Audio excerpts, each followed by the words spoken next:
अस्सलाम वालेकुम नाज़रीन, इमरान याकूब खान साहब और फैसल चौधरी साहब के साथ मैं हूं Samina Pasha. Programme view point में आपको खुशामदीद कहती हूं। नाज़रीन, मुल्क का माशी बहरान तो संगीन है ही, जहां पर हम ये देख रहे हैं कि हर चीज़ महंगी से महंगी होती चली जा रही है। वहीं ही अब एक और जो मसला खड़ा हो गया वो ये कि ऐसा भी लग रहा है कि हर चीज़ कमयाब भी हो रही है, नायाब भी हो रही है, क्योंकि जो वज़ीर दिफा है हमारे ख्वाजा आसिफ, उनका ये कहना है कि अब हमारे पास इतने पैसे नहीं हैं कि हम इंपोर्ट कर सकें फ्यूल और उससे बिजली बना सकें। लग रहा है कि मुल्क खुदा न खास्ता अंधेरों में ना डूब जाए। यही सूरत हाल जो दीगर अशिया खुरोनोश हैं उनके हवाले से भी दरपेश है। तो हम किस तरफ जा रहे हैं? क्या हम पाकिस्तान को पत्थर के दौर में लेकर जा रहे हैं? ऐसी ही सूरत हाल खुदा न खास्ता दिखाई दे रही है। और सबसे ज़्यादा तकलीफ दे तो वो मनाजिर थे जो हमने देखे मीरपुर ख़ास में, कि जहाँ पर सस्ते आटे का एक स्टॉल लगा, जहाँ पर आटा सस्ता मिल रहा था और इसके हुसूल में एक शख्स जान की बाजी हार गया। ये शख्स जो कि बताया जा रहा है कि 6 बच्चियों का बाप था, सिर्फ आटा सस्ता लेने के लिए आया था लेकिन मौत लेकर चला गया। ये इंतहाई तकलीफ दे मनाजिर हैं। और यूटिलिटी स्टोर्स पर भी अब अशिया के जो कीमतें हैं वो बहुत ज़्यादा बढ़ चुकी हैं। इस सारी सूरत हाल में हम ये तो देख रहे हैं कि वज़ीर आज़म ने अब उड़ान भर लिया जिनेवा की तरफ। वहाँ पर डोनर्स कॉन्फ्रेंस में वो शरीक होंगे। कोशिश की जाएगी कि वहाँ पर जो मुख्तलिफ ममालिक हैं उनसे कुछ माशी इमदाद पाकिस्तान हासिल कर सके। दूसरी जानिब आर्मी चीफ भी अपनी सी कोशिश कर रहे हैं। सऊदी अरब, UAE और मुख्तलिफ जो ममालिक हैं उनका वो दौरा करेंगे। वहाँ पर उनकी भी कोशिश होगी कि किसी तरह पाकिस्तान के जो माशी मसाइल हैं उनके हल के लिए कोई इमदाद मिल सके। लेकिन क्या ये इमदाद पाकिस्तान के लिए काफ़ी होगी? और क्या यही इसका कोई मुस्तकिल हल है? इसका मुस्तकिल हल है क्या? कैसे पाकिस्तान को अपने पाँव पर खड़ा करें और ये जो बहरान है इसको टाला जा सके? दूसरी जानिब सियासत भी ज़ोरों पर है। इमरान खान साहब बार बार ना सिर्फ ये कि माशी बहरान के हवाले से जिक्र कर रहे हैं, बल्कि वो ये कह रहे हैं कि इसका हल सिर्फ साफ और शफाफ इंतखाबात में पिन्हा है। एक स्टेबल हुकूमत आए तो फैसले करे तो बहरान टल सकता है। तो क्या वाकई ऐसा है? इस सारी सूरत हाल के हवाले से आज प्रोग्राम में बहस होगी। मैं आज इमरान इस्लामाबाद से ही वेलकम करूंगी। इमरान साहब भी वहीं पर मौजूद हैं और चौधरी साहब भी वहीं पर मौजूद हैं। लेकिन इमरान साहब, पहले आपकी तरफ आते हुए, काफ़ी ज़्यादा एक हम देख रहे हैं जो इस वक्त सियासत का मरकज़ है वो इस वक्त पंजाब बल्कि लाहौर बना हुआ है एक तरह से। तो आप शहर इक़्तिदार में पहुँचे हैं, वहाँ की हवाएँ क्या बताती हैं? क्या वाकई कोई तब्दीली पंजाब में यहाँ से होकर गुजरने वाली है? कुछ ऐसे आपको यहाँ पर आसार दिखाई देते हैं? बिस्मिल्लाहिर्रहमानिर्रहीम। समीना, देखें, पंजाब से होके रास्ता तो ज़रूर आता है, लेकिन आजकल वैसे भी मौसम ठंडा है और इस्लामाबाद में आपको पता है दर्जा हरारत जो है वैसे भी लाहौर की निस्बत पंजाब की निस्बत कम होता है।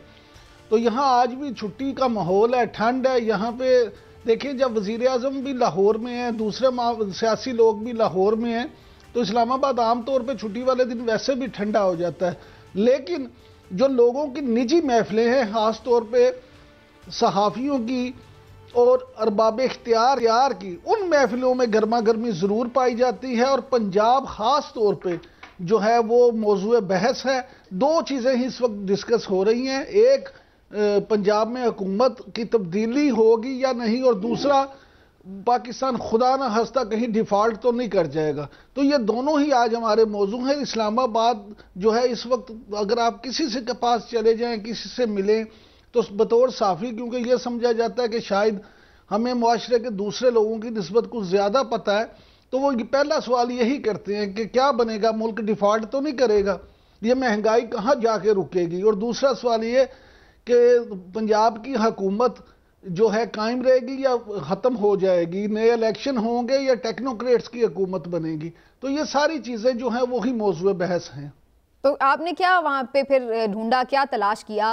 क्या बात हो रही है ऐसी कि बात वाकई अर्ली इलेक्शन की तरफ पंजाब से होकर जाएगी, या फिलहाल लग रहा है कि ये सब कुछ इसी तरह चलेगा? देखिए, हमारे डॉक्टर शाहिद मसूद साहब हमेशा कहते हैं कि जो है ना लफ्ज़ इस्तेमाल करते हैं जबरदूस। तो मुझे तो ऐसा लग रहा है कि अगर सियासतदानों ने होश के नाखून ना लिए, अगर तमाम सियासी पार्टियां अब भी मुत्तफिक हो के वाकई ही संजीदगी के साथ इन इशूज़ को हल करने की तरफ ना गई, तो फिर खुदा न खास्ता वाकई जबरदस्त हो सकता है। जफर इलाही साहब भी हमारे साथ ही मौजूद हैं और जफर इलाही साहब सीनियर तज्ज़ियाकार एंकर पर्सन किसी तारुफ के मोहताज नहीं। इलाही साहब बहुत शुक्रिया आपके वक्त का और आपने आज फिर हमारे लिए वक्त निकाला है। लेकिन सर सबसे पहले थोड़ा सा पॉलिटिकल सिनेरियो और उसके बाद फिर जो कुछ कोशिश की जा रही है पाकिस्तान को संभालने के हवाले से उस पर मैं आपकी राय लूँगी। लेकिन पहले थोड़ा आपको लग रहा है कि एक जानिब जो मुल्क के हालात हैं वो इस तरह के हैं और दूसरी जानिब हम देख रहे हैं कि जो पंजाब की गवर्नमेंट चेंज हो जाए, कोई नई पार्टी बना ली जाए, कोई तब्दीली आ जाए किसी हवाले से, इन कोशिशों में ये लोग सियासतदान यहाँ पर दिखाई दे रहे हैं। तो आपको क्या नजर आ रहा है सर, अल्टीमेटली इलेक्शन की तरफ सूरत हाल जाएगी या फिर फिलहाल ये लोग स्टे करेंगे, इनको बैकिंग है अभी भी हैंडलर्स की? देखिए समीना, सीधी सादी बात यह है कि अगर कोई साजिश हो रही है इलेक्शंस को पोस्टपोन करने एड इन्फिनिटुम, माने कि करते जाए, वो उसके बारे में मुझे नहीं पता। मगर एक चीज तो एब्सोल्युटली वाज़ेह हो गया है कि जब भी इलेक्शंस हो, मेरे ख्याल में इस किस्म का इन्फ्लेशन 25-30% और जो प्राइस राइजेस आने वाले हैं और जो पीडीएम है, इनको तो पता ही नहीं चल रहा है कि क्या करना क्या है। या फेंस पे बैठे हुए हैं या भाई आईएमएफ प्रोग्राम में जाओ, उसको एम्ब्रेस करो और कहो लोगों को कि कसो बेल्ट। हाँ, और पॉलिटिकल फॉल आउट होगा और उसका क्या कहते हैं, यू टेक द हिट, या निकल जाए, इस्तीफा देके चले जाएं। और वो अगर हो तो कुछ भी हो सकता है। टेक्नोक्रेट, अगर इलेक्शन ना हो तो फिर टेक्नोक्रेटिक गवर्नमेंट आ सकती है, फौज आ सकती है, पता नहीं क्या क्या नहीं हो सकता है उस हालत में। मगर इनको कुछ करना है। They can't sit on the fence। ये फेंस पे बैठ के इनको तो लगता है कि इनको पता ही नहीं क्या करना है। जब सबको पता है क्या करना है, जब आईएमएफ के साथ आपने एग्रीमेंट किया है क्या करना है, और अगर उनको नहीं पता है तो कह दें इधर आ जाए, मैं बता दूंगा। लेकिन इलाही साहब, अब ये वज़ीर आज़म डोनर कॉन्फ्रेंस के लिए जनेवा भी गए हैं, वहाँ पर भी कोशिश होगी कि मुख्तलिफ ममालिक से कुछ पैसे मिल जाएं। आपको लगता है कि ऐसे सिफारती जो सारे दौरे हैं उससे वाकई कोई इतने पैसे मिल सकते हैं कि पाकिस्तान का कोई बहरान टल सकता है, या ये सिर्फ उम्मीद नहीं है इनकी? देखिए समीना, मुझे समझ नहीं आ रही है क्या उम्मीदें रख रही हैं। $33 बिलियन का आपका नुकसान हुआ है फ्लड्स पर, बकौल आईएमएफ। आपको इस वक्त क्या मिलेगा? 2-3 बिलियन मिलेगा, मगर वो आपको कैश में नहीं मिलेगा, वो आपको प्रोजेक्ट्स में मिलेगा। जब प्रोजेक्ट बनेगा, आईएमएफ उन प्रोजेक्ट जिसने इम्प्लीमेंट किया है उसको देगा पैसे, प्रोवाइडेड वो प्रोजेक्ट अप्रूव हुआ है आईएमएफ के बाय द आईएमएफ। तो अगर आप समझते हैं कि वो जो नुकसान हुआ है उसके लिए कैश कुछ मिलेगा, नो कैश। दूसरी बात ये है कि ये कहते रहते हैं, दार भी कह रहा है सऊदी 1.5 बिलियन दे रहे हैं, सऊदी साथ शायद वो तेल का भी ज्यादा क्रेडिट दें, 6 महीने से 1 साल करें। हाँ, अगर हम दुआ करें इसलिए कि रिसेशन हो रहा है, वर्ल्ड रिसेशन हो रहा है, प्रेस के तेल के प्राइसेस कुछ नीचे हो जाए, मगर ये कुछ नहीं है। कितने पैसे मिलेंगे भाई? 3-4 महीने और मिल जाएगा हमें। ठीक, कहने की बात यह है कि आपको एक लॉन्ग टर्म प्लान बनाना चाहिए। Get off the fence, talk to IMF के, और कुछ है ही नहीं। आप तो खुद ही कहते हैं there is no solution except the IMF, मगर वो हिट नहीं लेना चाहते हैं। डॉलर को आपको फ्लोट करना है, जब फ्लोट करेंगे 270 से 300 तक जाएगा। ये मानते ही नहीं है, ये करना ही नहीं चाहते। लाली साहब साथ ही रहिएगा, मैं जरा फैसल चौधरी साहब को भी शरीके गुफ्तगू करूं। चौधरी साहब, इस बात पे तो इमरान खान साहब बिल्कुल राइटली पॉइंट आउट कर रहे हैं, जो मईशत का बहरान है उस पर वो बड़ी ज़बरदस्त बार बार तस्वीर कशी भी कर रहे हैं और बड़ा अलार्मिंग जो सिचुएशन है उसके ऊपर अलार्म बजा भी रहे हैं कि आप लोग अभी भी संभल जाएं। लेकिन उन पर तनकीद भी हो रही है कि ऐसी सूरत हाल में पाकिस्तान वर्स्ट क्राइसिस है ये तारीख का, और इसमें भी वो ज़्यादातर जो उनका तवज्जो लगती है कि वो इस्टेब्लिशमेंट न्यूट्रल नहीं है, उनकी पार्टी को तोड़ा जा रहा है, पंजाब में ये हो रहा है, तो वो उनका जो फोकस ज़्यादा अभी भी नज़र आ रहा है कि वो जो अपनी उनकी लड़ाई नज़रियाती है उसकी तरफ है, ना कि वो इन चीज़ों की सेंसिटिविटी को देख सकें कि इस वक्त मुल्क का जो क्राइसिस है वो इकॉनमी है बेसिकली। तो जो इकॉनमी जो तो इमरान खान की तो जिम्मेदारी नहीं है इस वक्त इकॉनमी संभालना, वो तो जिनकी जिम्मेदारी है जो इस वादे पे आए थे, अगर वो फेल हो रहे हैं तो इमरान खान को इसका इल्ज़ाम कैसे दिया जा सकता है? और इमरान खान साहब की पार्टी के साथ जो किया जा रहा है इस्टेब्लिशमेंट की तरफ से, वो उसका इजहार कर रहे हैं। क्या इस्टेब्लिशमेंट जो है वो उनके बंदे नहीं तोड़ रही? क्या मोहन सलाही साहब ने इस पर मोर साहब ने की, या मोहन सलाई साहब क्योंकि पीडीएम के साथ नहीं खड़े, क्या उनकी फैमिली को एफआईए की तरफ से नोटिस नहीं किया गया?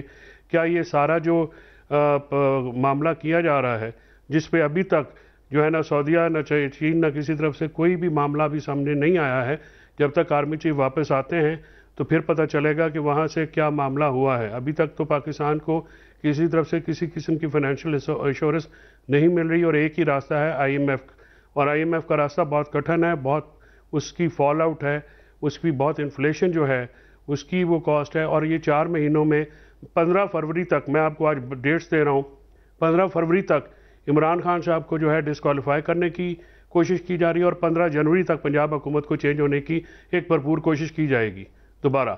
और जिसकी तरह और जिसके तनाजुर में जो हिडन हैंड्स हैं, जो हैंडलर्स हैं, वो बंदे जो हैं वो भी गायब कर रहे हैं, उनको धमकियां भी मिल रही हैं और बंदों को ये कहा जा रहा है कि आप इस सारे मामले में साइड पे रहेंगे ताकि ये मामला जो है पंजाब का और इमरान खान की डिस्क्वालिफिकेशन का, इसको एक्सपीडाइट किया जाए। अब जहाँ तक ये तासुर है या तासुर देने की बात है कि जब आपकी जो ये आपने इंपॉर्टेंट बात की, मैं जरा इस पे कमेंट जरूर जब तक आपकी एस्टैब्लिशमेंट की प्रायोरिटी ये होगी कि नई पार्टियां तोड़ के नई पार्टियां बनाई जाएं, पुराने बंदे शामिल किए जाएं, इंस्टेड के वो जो मुल्की मसाइल हैं, जो टेररिज्म है, नेशनल सिक्योरिटी है, ये इकॉनमी के मामलात हैं, अगर उनकी बजाय लोगों को जाली मुकदमों में फंसाना, उनकी पार्टियां तोड़ना, ये अगर प्रायोरिटी रहेगी तो फिर आप इसके लिए ज़ाहिर है पाकिस्तान को फेस करना पड़ेगा। पाकिस्तान फेस कर रहा है और पाकिस्तान इससे वर्स्ट फेस करेगा और अवाम जो है उनका कोई पुरसाने हाल नहीं है। पीडीएम की तरफ से ये बात कहना कि इमरान खान इकॉनमी का ये कर रहे हैं वो कर रहे हैं, ये बात तो समझ में नहीं आती। वो रिस्पॉन्सिबल हैं। अप्रैल से अब तक तकरीबन 1 साल होने वाला है, उनकी डिलीवरी कुछ भी नहीं है। कभी इश्तहार जो है, इश्तहारों से भी मामला चलता है। आप संजीदगी का मुजाहरा ये देखें कि इसहाक डार साहब जो है वो पब्लिक मनी को जो है वो गवर्नमेंट के जो है डॉलर्स गिन रहे हैं।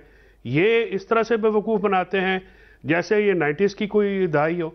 अब तो लोग जो है वो पता लग भी आती हूँ चौधरी साहब, मैं अभी डिटेल में इनके पास कोई बात, लेकिन आपने जो 2-3 बड़े इंपॉर्टेंट पॉइंट उठाए हैं ना एस्टेब्लिशमेंट के हवाले से भी, जो कि खान साहब का भी पॉइंट ऑफ व्यू है कि पॉलिटिकल इंजीनियरिंग हो रही है, मैं हिलाली साहब का इस पे मौक़िफ़ लेना चाहती हूँ। हिलाली साहब, क्या आप समझते हैं कि अभी तक भी एस्टेब्लिशमेंट पॉलिटिकल नहीं हुई है और जो खान साहब के ये इल्ज़ामात हैं ये वाकई आपको सच पे मबनी दिखाई देते हैं कि कोई उनकी पार्टी तोड़ने की या उनकी हुकूमत तब्दील होने की कोशिशें अभी भी जारी हैं?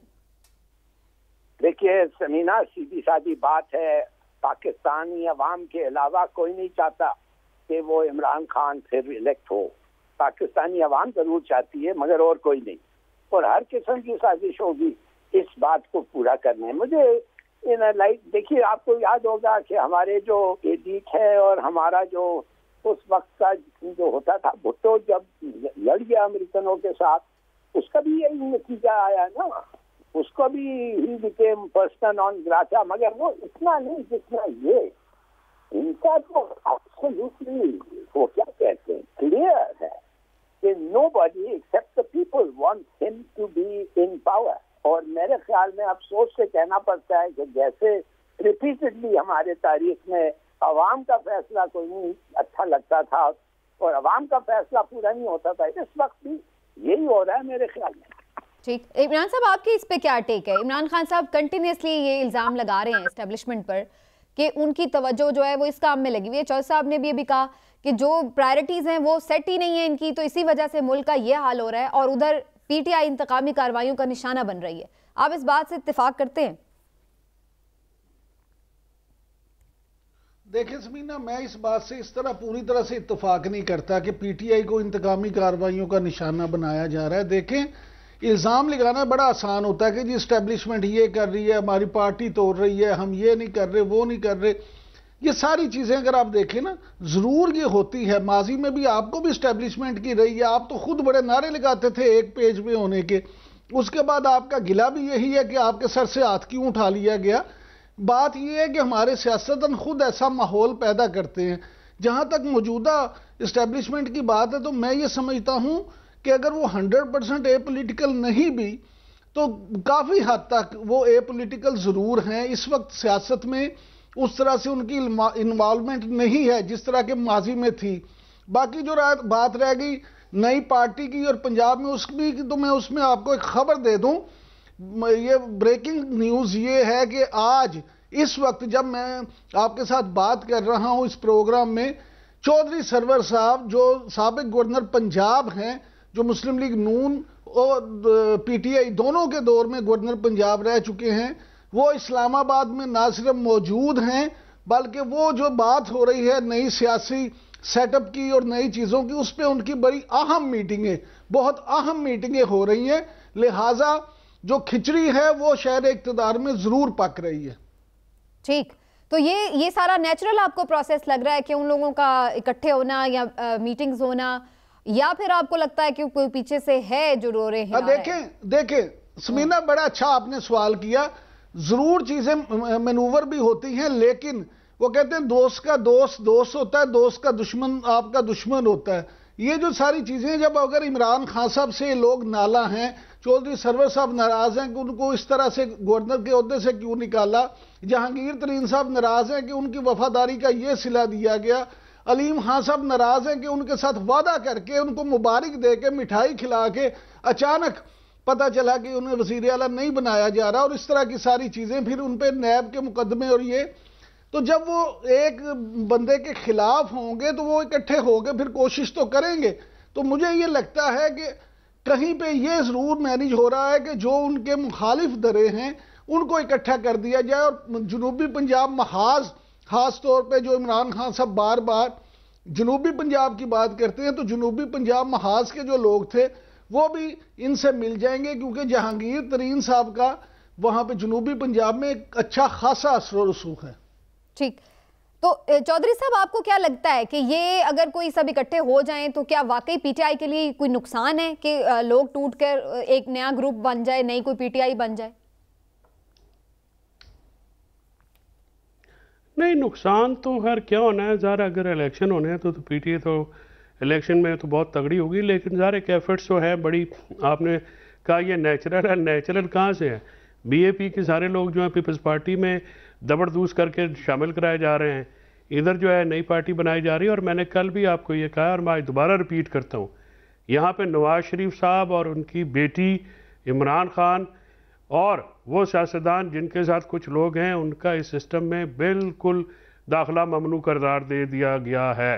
और अब यहाँ पे वो लोग आएंगे, बड़ा सरवर साहब जो हैं वो 2 दफ़ा गवर्नर रहे हैं, लेकिन उनकी ज़ाती हैसियत तो कुछ भी नहीं है, वो तो एक हल्के में किसी को वोट दिला नहीं सकते। जहांगीर खान तरीन साहब जो हैं वो साउथ पंजाब का वो जो फिनोमेना था, वो अब वो इलेक्शन हुए हैं सूबे के भी और एमएनए के भी, साउथ में भी इमरान खान का जादू सर चढ़ के बोल रहा है। ये जो पुरानी फार्मूले हैं, टोटके हैं पुरानी, वो दोबारा आजमाए जा रहे हैं, नई कोई बात है नहीं।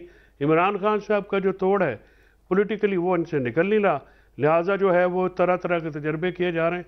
ये भी करके देख लें, मेरा नहीं ख्याल कि पीटीआई को इससे इलेक्शन में या पीटीआई की सियासत को कोई फ़र्क पड़ेगा। इमरान खान साहब जो हैं वो इस वक्त मुल्क के सबसे पॉपुलर लीडर पॉलिटिकली हैं और वो रहेंगे। उनको वो अगर ये वो जिसे कहते हैं ना कि वो अभी लाख के हैं, तो अगर कोई उनके साथ 19-20 हुई तो वो 1.25 लाख के हो जाएंगे। ठीक है, ये मामला तो कोई फर्क नहीं पड़ेगा पीटीआई की मकबूलियत को। नई चीजें आ गई, लेकिन इसमें आपने एक दो मजेदार बातें की है, उस पर मैं अभी आके दोबारा भी कमेंट लेती हूँ, लेकिन मैं हिलाली साहब से एक सवाल जरूर करना चाहती हूँ ब्रेक पर जाने से पहले। हिलाली साहब, आर्मी चीफ भी सऊदीया यूएई के दौरे पर हैं, फिर हो सकता है आगे उनके मजीद भी मुल्कों के दौरे शेड्यूल हों। आपको लगता है कि आर्मी चीफ को लोग फिर भी ट्रस्ट करेंगे, तो वो मुआहदे या वो ट्रस्ट जो इस हुकूमत पर शायद नहीं दोस्त ममालिक कर पा रहे, वो आर्मी चीफ के ऊपर ट्रस्ट करते हुए उनको कुछ ज़रूर बेल आउट पैकेज दे दें? और do you think it seems good? पहले भी हम ये देखते हैं कि जो हमारे आर्मी चीफ होते हैं वो जाते हैं, निगोशिएट करते हैं बहुत सारे मामला जो कि उनका रिस्पॉन्सिबिलिटी नहीं होती, तो आप इसको कैसे परसीव करते हैं? बिल्कुल सही कहा। अगर पाकिस्तान में सऊदीया में किसी चीज किसी इंस्टीट्यूशन के लिए इज्जत है वो है फौज का, और आर्मी चीफ जो है वो हर वक्त ज्यादा काउंट करता है निस्बतन पाकिस्तान का जो वजीर आजम या प्रेसिडेंट हो। मगर हैविंग सेड दैट, देखिए वो बड़े वाज़ेह कर दिया है उन्होंने कहा हम तुम्हारे दोस्त हैं, हम तुम्हारे को मदद करना चाहते हैं, मगर खुदा के लिए उस तरीके से मदद लो जो तुम्हारा बेहतरी हो। IMF अगर चीन जो भाई एंटी क्या कहते हैं कैपिटलिस्ट, इससे बड़ा क्या इंस्टीट्यूशन हो सकता है IMF और वर्ल्ड बैंक जो अमेरिकन एजेंडा पे चलती है। उन्होंने आपको कहा है कि अगर आप हमारे से इमदाद चाहते हैं तो मेहरबानी से stay in the IMF programme. और देखिए अब ये प्रोग्राम ऐसा चलता है सुनिए, शायद आपके व्यूअर्स नहीं जानते हैं, वो ये है कि आपके कर्ज अगर आप नहीं फेड सकते हैं तो IMF फेड देगा at the end of the year आपके लिए और आपको नया प्रोग्राम में ले जाएगा। तो ये डिफॉल्ट इन दैट सेंस नहीं होने देंगे। इनका मतलब है कि एक दफे आप IMF के प्रोग्राम में है, यू कांट डिफॉल्ट। आज 50 बिलियन डॉलर दिया, कुछ नहीं दिया, नहीं डिफॉल्ट हुआ और 50 बिलियन मिल गया। अब कहने की बात है, then they make you work for it. तो मेरे ख्याल में सऊदी अरेबिया जरूर देगा और हाँ आर्मी चीफ जाएगा, उसका बड़ा फर्क पड़ेगा, जरूर फर्क पड़ेगा। आखिर ये तो गए थे शहबाज शरीफ, कुछ नहीं मिला इनको, लट्ठू मिला ना एक दफे पहले हो आए हैं उधर से और UAE से। UAE का पता नहीं क्या चक्कर है, उन्होंने तो 400 और 300 पता नहीं क्या कितने तो कुछ लोन वापस इंसिस्ट किया है कि उनके बैंक का जो कमर्शियल लोन था, जो अगर आप कमर्शियल लोन पे डिफॉल्ट होते तो वो सॉवरेन डिफॉल्ट होता और फिर आपकी हर चीजें एयरलाइन से लेके एम्बेसी जब्त हो जाते।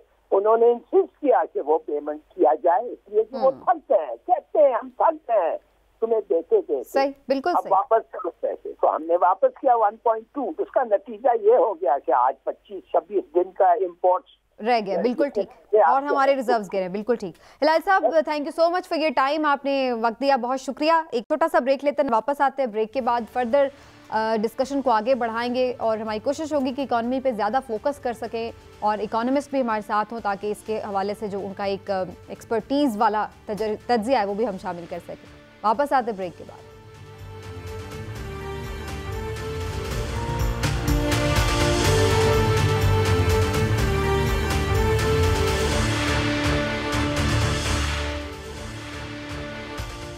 जी वेलकम बैक नाजरीन। और बात हो रही थी आर्मी चीफ के दौरों के हवाले से, जहां ये उनके ज़ाहिर है पहले दौरे हैं इन ममालिक के एज आर्मी चीफ, तो बहुत ज़्यादा ज़ाहिर है कि लोग इम्पोर्टेंस देते हैं इन दौरों को, इनकी वैल्यू होती है। लेकिन यहाँ पर सिचुएशन ये कि हमारे लिए इसलिए भी बड़े इंपॉर्टेंट हो गए हैं कि हम ये देख रहे हैं कि शायद आर्मी चीफ इस हवाले से पाकिस्तान को क्राइसिस से निकालने के लिए कोई उम्मीद की किरण भी साथ लेकर आएँ।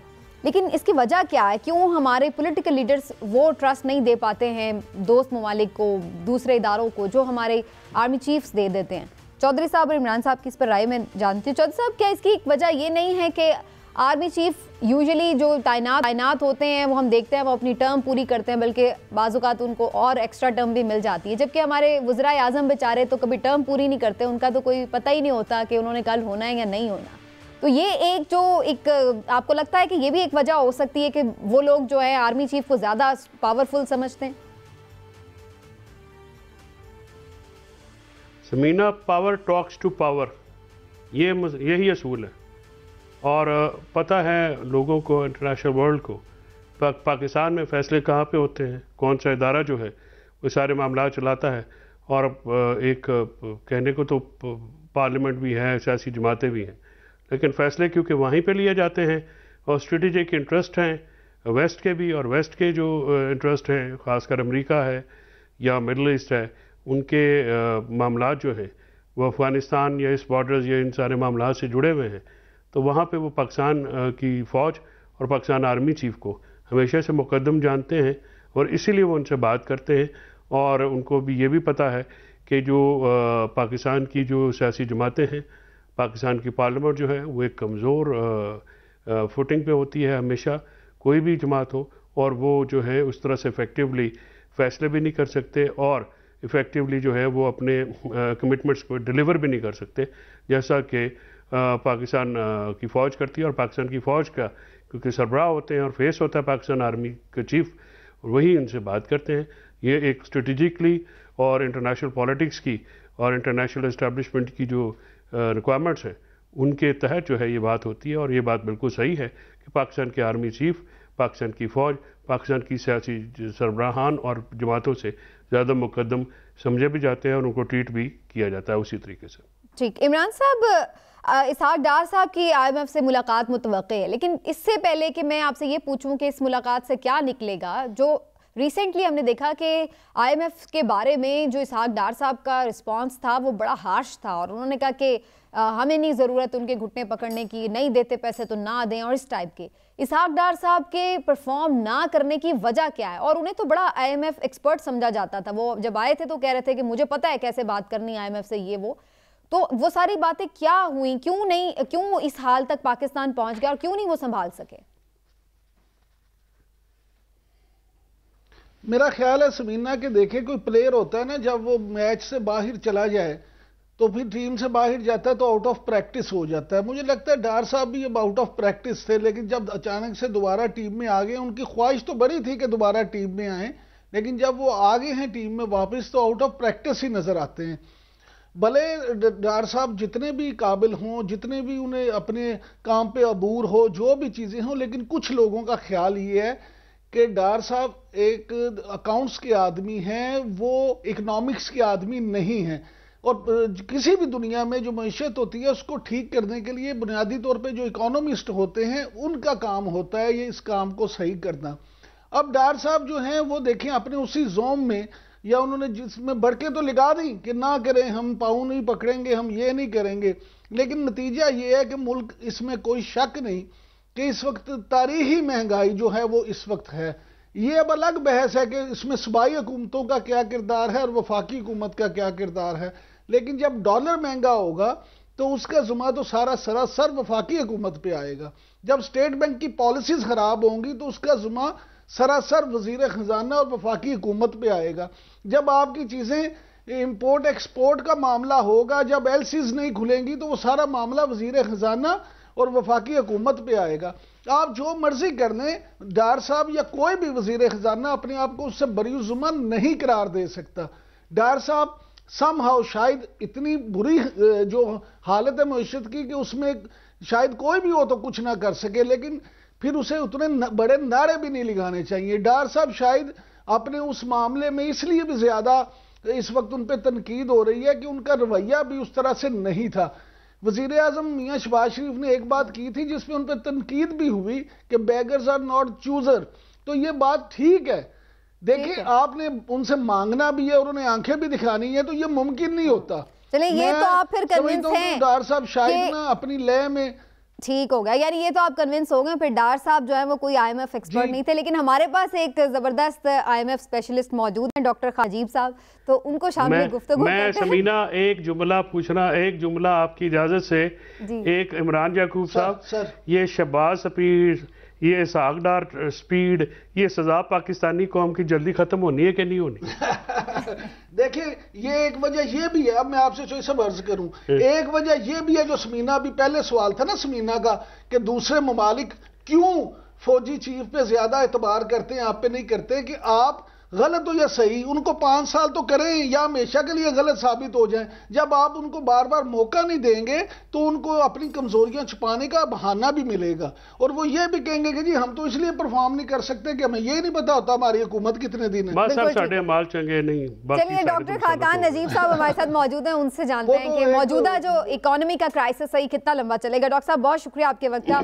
और सबसे पहले तो ये बता दीजिए, आजकल मैं बड़ी ये सोशल मीडिया पर कैंपेन देख रही हूँ कि PMLN ये कैंपेन चला रही है कि जो ये मौजूदा क्राइसिस है, जो ये सारी महंगाई है, जो डॉलर का मसला है, ये सारा कुछ जो है ये उस वजह से है क्योंकि इमरान खान की वजह से है, PTI हुकूमत की वजह से है। और ये कह रहे हैं कि नहीं ये लोग नाअहल हैं, देखें हम तो अच्छा खासा हंसता बसता मुल्क छोड़ के गए थे 6% ग्रोथ के साथ और 16 बिलियन के रिजर्व्स के साथ, इन्होंने आके ये यहाँ तक सिचुएशन पहुँचाई है। आपकी एक इंडिपेंडेंट राय में ये किसकी जिम्मेदारी है जो मुल्क आज इस नहज पर पहुंचा हुआ है?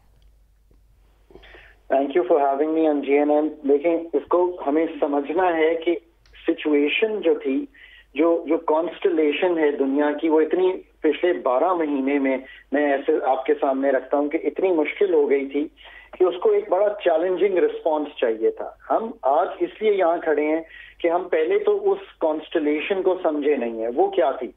जब कोविड के बाद दुनिया खुली तो एक वॉर टाइम सिचुएशन डेवलप हो गई, कमोडिटी प्राइसेस दुनिया में बढ़ गई, दुनिया की इन्फ्लेशन बढ़ गई, एक फूड शॉक हुआ, एक इन्फ्लेशनरी शॉक हुआ, और जब ये सारा शॉक हुआ तो हमारी इंपोर्ट्स बढ़ना शुरू हो गई, और ये जनवरी फरवरी से ही बढ़ना शुरू हो गई थी, और हमारा करंट अकाउंट का खसारा बढ़ना शुरू हो गया था, और हम एक क्राइसिस सिचुएशन में जा रहे थे।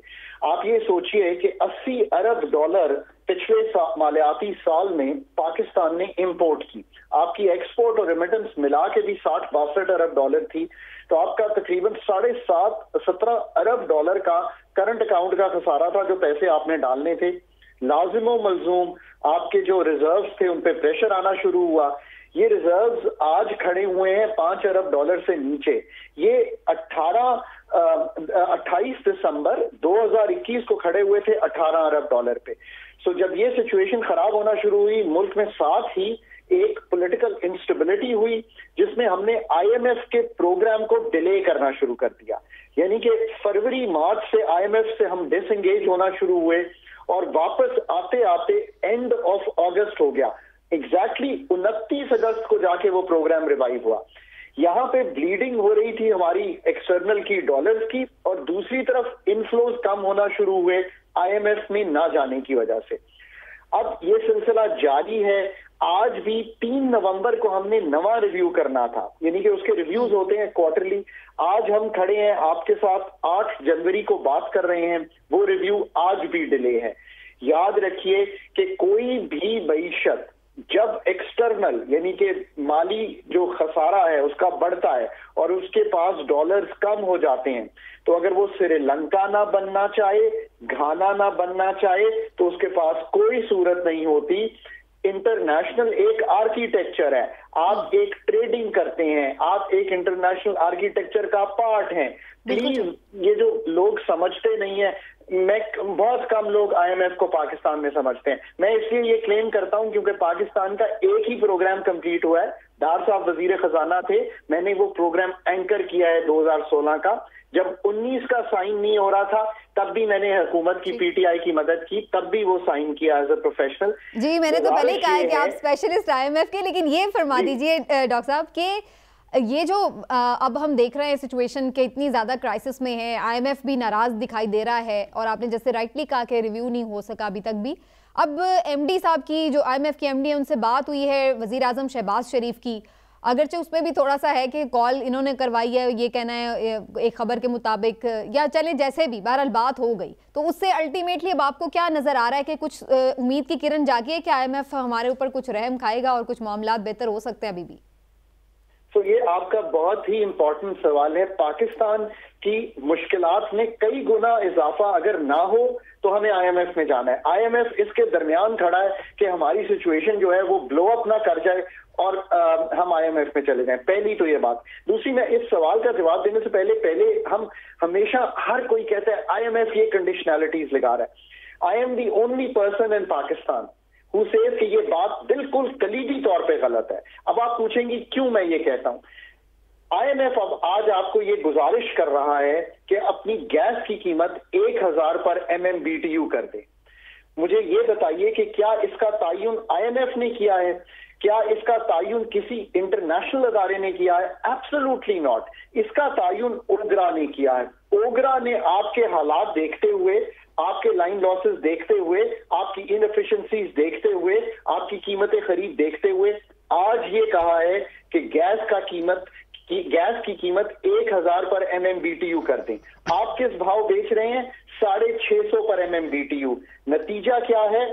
1600 अरब रुपए, 1600 अरब रुपए हर साल हम जो वल्नरेबल लोग हैं उनको हम एहसास कहें, बिस्प कहें, उसमें 250-300 अरब देते हैं। 1600 अरब का खसारा खड़ा हो गया है कीमत में। आईएमएफ आपसे गुजारिश कर रहा है कि आप बताइए कि आप इसको कैसे हल करना चाहते हैं। लोग उसको टीवी पे आके ये कहते हैं कि जी ये आईएमएफ कंडीशन लगा रहा है कि गैस की कीमत बढ़ा दो। कतई तौर पे नहीं। मैं ये बात इसलिए कर रहा हूं कि I feel very very sad कि हम इस वक्त इस मुल्क को यहां ले आए हैं। मैं ये चाहूंगा कि आपके जवाब में इस हुकूमत की, वो कोई भी हुकूमत होती, पीटीआई होती, पीडीएम होती, पीएमएलएन होती, पीपीपी होती, मैं कहता लेट्स स्ट्रेंथन देयर हैंड्स और उनको कहें कि आप प्लीज अपना पॉलिटिकल कैपिटल आपने दांव पे लगाया है। अच्छा, इस पे चौधरी साहब भी आपसे कुछ सवाल करना चाह रहे हैं। फैसल चौधरी साहब, डॉक्टर साहब आपसे ये पूछना चाह रहा हूँ कि ये जो बेल्जियम में पाकिस्तान हुकूमत ने कॉन्फ्रेंस की है, what do you expect from them, और वहाँ पे आपका क्या ख्याल है कि जो ये डोनर्स कॉन्फ्रेंस हो रही है उसमें हमें क्या मिलेगा? Because all eyes are on them. जो प्राइम मिनिस्टर जो है वो जा रहे हैं, he is trying his level best कि वहाँ से कुछ हो जाए, तो उसका क्या आपका ख्याल है कि what will be the outcome? Geneva में पाकिस्तान स्टैंडर्ड टाइम 1 बजे से रात 10 बजे तक पहला सेशन होगा। मैं कनेक्टेड हूं, मेरी बात भी हुई है जिनीवा में।